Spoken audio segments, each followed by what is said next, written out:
I recently built a couple of homeschool storage cabinets, and they're working out great. Now it's time to add a little organization with an art supply station that'll fit neatly inside and store all the homework supplies. I always like to do my rip cutting first, so I'll take care of that business. I have enough leftover lumber from the cabinet build, so I'll just make mine out of this same material. You don't have to. You can use whatever your little heart desires for a project like this. I'm gonna have a materials and cut list on my website that'll help you out. Plus, I've added a cutting diagram as well, just to make things a little bit easier visually for you. SimplyEasyDIY.com. Check the description. I'll link you from there. Then I can flip things 90 degrees and cut the final size. Now, there are some drawbacks to taking a cut list and cutting all your pieces to size first, then assembling them, especially if you're using rabbets and dados as I am in this project. If you're off on a cut there or a measurement here, your pieces are not going to come together the way that they should. If you have any doubts in your abilities, sometimes it's helpful to just cut one piece at a time, route the rabbits or dados, then remeasure. It may be a little bit more time consuming doing it that way, but it's going to be worth it in the end. Me, I've been doing this long enough. I know my tools and their setups to get what I want, so I just cut everything at the same time. The bottom base piece gets 2 dados set the same distance from each side. There are also inside side pieces and outside side pieces. They get rabbits and dados as well. All that'll be on my website. So here is my base piece, 2 inside and outside side pieces. To start assembling this, I'm going to work from the inside and work my way out. Some glue in the dados, and then I'll just clamp those 2 pieces together with the upper base piece. I'm going to take a little extra time putting this in the clamps. I'm also going to use these right angle clamps just to keep everything how it's supposed to be at right angles. As I said earlier, if things aren't measured and cut and assembled correctly, it's just not going to come together later.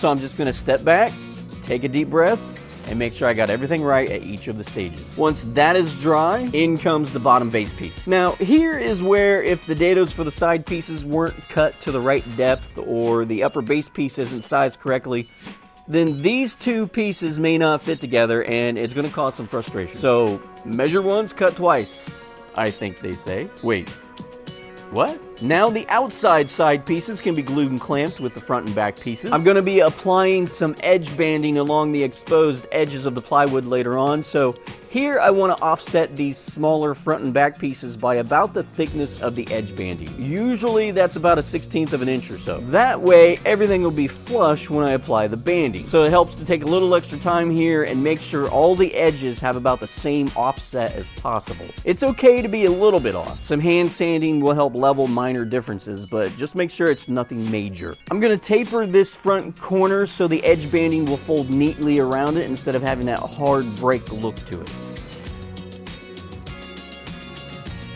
Now I can take 120 grit and round off those harsh corners. The first of the edge banding goes on the top side of these front and back lip pieces for the top tray.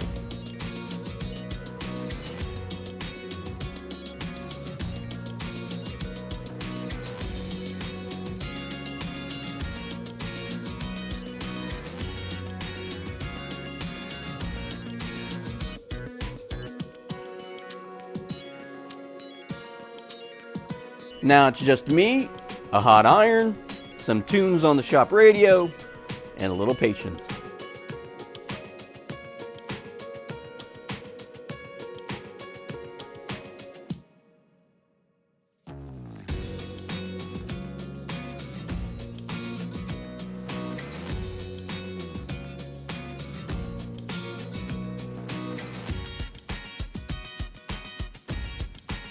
After a couple coats of clear satin poly, I'll take some measurements for a couple of pieces that'll hold some glue sticks and some scissors. Cut to length.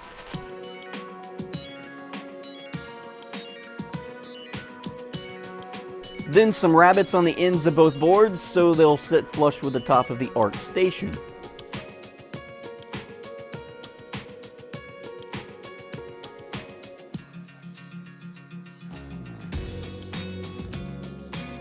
And test that fit before I move on. That works nicely.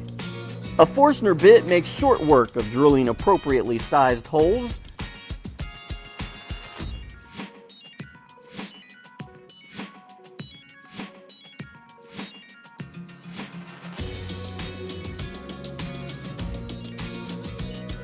Now it's time to load her up.